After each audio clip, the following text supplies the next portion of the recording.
They were one of the more exciting teams in 2025. Fast, clean, tough, electric, you name it, that's what they were.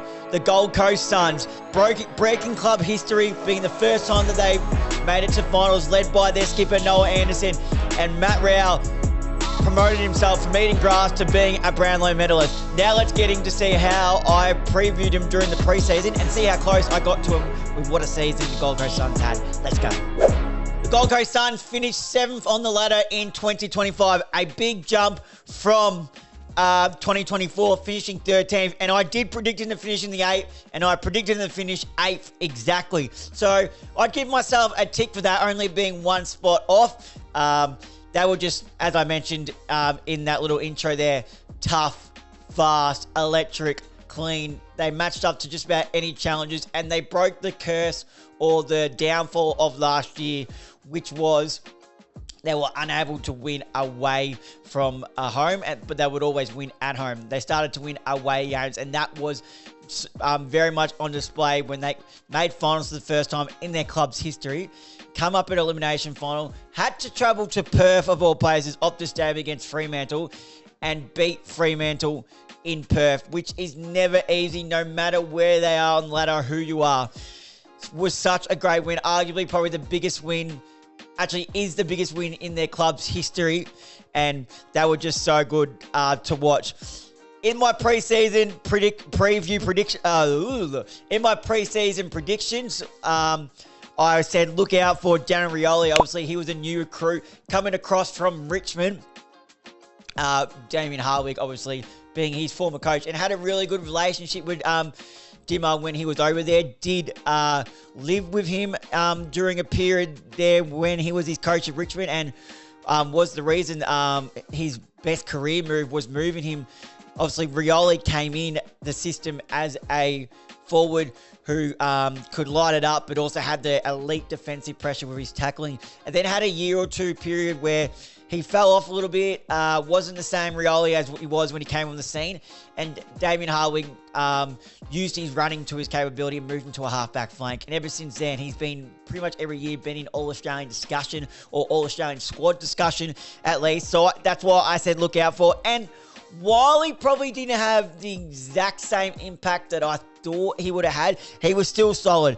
Played the 20 matches, averaged 18.6 disposals, 8.3 handballs a game, which is ranked elite, and kicked the 8 goals off halfback. Best game was round 4 v Adelaide, 26 disposals. 26 disposals at 92% efficiency, 18 kicks, 6 tackles, and 620 metres gained. That half-back line was so solid, with himself and John Noble coming across from Collingwood was just elite. Joel Jeffrey ended up spending some time down there and was really good too. Brody Ulan mixed between there and the wing. Will Powers, such a good defense. And then partnered with Sam Collins down there and Mac Andrew. Charlie Ballard still to come back into that side. Yeah, but what a start to the year, start to his career at Gold Coast Suns. I thought he could have been a little bit better. I thought it was going to be the Noble season, the season that John Noble had, especially in the first half of the year. I thought that was going to be Daniel Rioli, but he definitely was really good. You can't have both halfbacks getting plenty of the ball, so it was like one week, one the other. So I thought it was a solid season for Rioli, but he didn't necessarily shoot the lights down. Like, I don't believe he was in the All-Australian squad. That's the type of prediction I had him in, All-Australian squad discussion or even All-Australian, but didn't quite make that, but was still a solid season all in all. Now, needs to lift, I said Braden Fiorini, and he was solid across the season. There were some games where he was really, really good. Some games where he was a bit more quiet. Playing through, best was when he was playing in the centre bounce, but obviously it's going to be hard to break into the centre bounce when you got Anderson, Miller, Rowell, current Brownlow medalist, Bailey Humphrey running through there. So found himself on a wing more at half forward. Played the 18 matches, averaged 20.9 disposals, and kicked the 8 goals. His best game was round 20 v Brisbane. When he was playing a bit more centre bounce time. 32 disposals, a goal, 7 clearances, and 5 tackles. So I thought it was a solid season, but now in this trade period has found himself over at the Bombers, and I think this is a really good pickup for the Bombers and a smart move by Braden Fiorini, because Braden Fiorini should slot pretty much straight into that midfield, or at least at least on a wing. It was definitely going to be in that starting midfield if Zach Merritt was going to get traded. But I don't know. The starting midfield, when fully fit, is probably Merritt, Caldwell, Durham, Braden Fiorini, and Dersma probably on the wings. But always the question is, Caldwell's such a good player, but his body lets him down a fair bit. Often gets soft tissue injuries and stuff like that. Eddie McGrath spent the back end of the season through the midfield and was solid too, but they do like him as a defender, whether it's running or as a lockdown player. So it's going to be interesting to see how they use Braden Fiorini, whether it's a centre bounce time, whether it's in a wing, whether it's a bit of half forward. But I think this is a good pickup for the Bombers because he's got different tricks to his bow that they could utilise. Shined. Now, I know I said shine. I've gone with two players, and it's the two best mates. Who else but Matt Rowell, the Brownlow medalist, and Noah Anderson, the skipper. They were enormous. They put the team, the midfield, on their back and carried a lot of the load for their, which is really harsh to say to the likes of Miller, who was also really good, and Bailey Humphrey, but it was led by these two. Matt Rowell in the grunt work inside, giving it out to Anderson on the outside, who did do a bit of inside work as well. Don't underestimate Anderson's toughness, but he was more on the outside getting, because you would often see Anderson would have 30 and have about 750, 800 metres gained.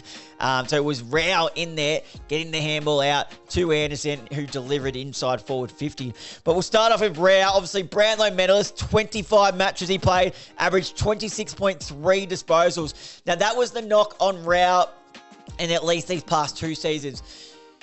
He could find the ball, but it wasn't getting a big disposal, big possessions his last couple of years because he was all inside, contested, and couldn't find any easy ball. The challenge was people were challenging him to win some easy ball. Coming back into this season, it was a different Matt Rowell. We saw him do his usual thing on the inside, but we saw some work on him on the outside, and it looked like he picked up a couple of yards on his pace. We saw a couple of times where he tucked it on his arm, burned a couple of players off from a stoppage, and burst away with some speed. We hadn't seen that from Matt Rowell since probably his first season, and then went down with that injury. We saw that when he was bursting out centre clearances, but we hadn't seen that for a while, and it was really good to see. So 26.3 disposals, 8.6 tackles. There's that inside work. 8.2 clearances, 7.3 score involvements, and 10 goals. His best game was round 20 v Brisbane, where he had 37 disposals. Let's have a listen to some of these. 23 of them contested, 15 clearances, 12 tackles, 10 score rolls, and 730 metres gained. That is such a mammoth game by Matt Rowell, and we come used to that type of game from Matt Rowell, but I'm really, really impressed at how much he improved his outside game as well to get some easy ball and get some run and carry with it, or not necessarily run and carry, but get some ball on the outside and be the one delivering it in there, get some metres gains. We see there 730 metres gained. Now we move over to the skipper. No knock on Matt Rowell, but I thought Noah Anderson was the smoky for the Brownlow, and I thought Anderson would poll more than Rowell. That's not a knock on Rowell, but it's just a praise on what a good season Anderson had. 25 matches, averaged 30.1 disposals, 7 clearances, 7.1 score rolls, and kicked the 12 goals. And he tore the Giants a new one back in round 15, when he had 42 disposals, kicked the 2 goals, 15 score involvements, 7 clearances, and 651 metres gained. Now, those two were the people that the two that shined and led that midfield. But guys, it doesn't stop there. Christian Petrarca's joined them. Picture this, it's round 1. You're the opposition. You walk to the centre circle. You see Rowell, the reigning Brownlow medalist. You see Noah Anderson, the skipper. And you see Christian Petrarca, who has Brownlow medal, is a Brownlow medal top player, being one of the top 5, top 3 players in the competition for at least the last 5 to 6 years. That is a dangerous, dangerous midfield. Then you still got Miller. You still got Humphrey to run through there. The Gold Coast Suns have just got so much better with the asset of Christian Petrarca in there. But one player I did want to mention too, it's a special mention to shine, and it's Ben Long. Probably came into a bit of a surprise. It's been quiet the last few years, and then this season really came in and had a massive impact as sort of playing like that marking third tall for them in the forward line.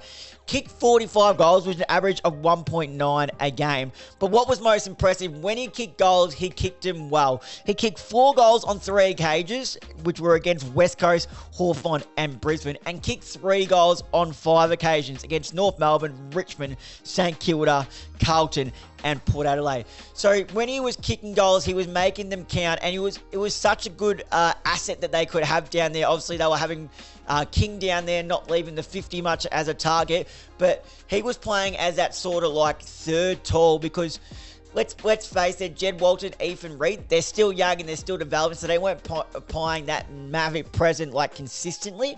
But Ben Long was that one playing that consistently, but was also what he has. He has that forward pressure, he lays the tackles inside 450. So I thought it was an exceptional season by Ben Long. Well, there you have it, guys. That is my wrap-up of my review of my pre-season predictions of the Gold Coast Suns in 2025. All in all, I think I've gone pretty well. Predicted them to finish 8th. They finished 7th. I said look out for Daniel Rioli. Probably didn't meet my expectations, but maybe I did set the bar too high as well. Needs to live, I went Brandon Fiorini. Was solid, and now found himself at a new home. Maybe get some more opportunity to spend some time through the middle. Shine, obviously, Matt Rowell, Noah Anderson, and special mention to Ben Long. But thank you guys for watching along or listening along if you are listening on Apple Podcasts and Spotify. But if you're watching this on YouTube, make sure to leave a like and comment on this video. Hit that subscribe button and turn the notification bell on so you don't miss out whenever we upload. If you're listening to this via Spotify or Apple Podcasts, leave a like and comment on this episode. Hit that follow button, turn the notification bell so you're notified whenever we upload. Share this off to a mate who you think might enjoy it. And remember, guys, please leave a 5-star rating if you did enjoy this show, as that does help push the show out there to newer listeners. Thank you guys for watching, and until next time, I'll see you guys then.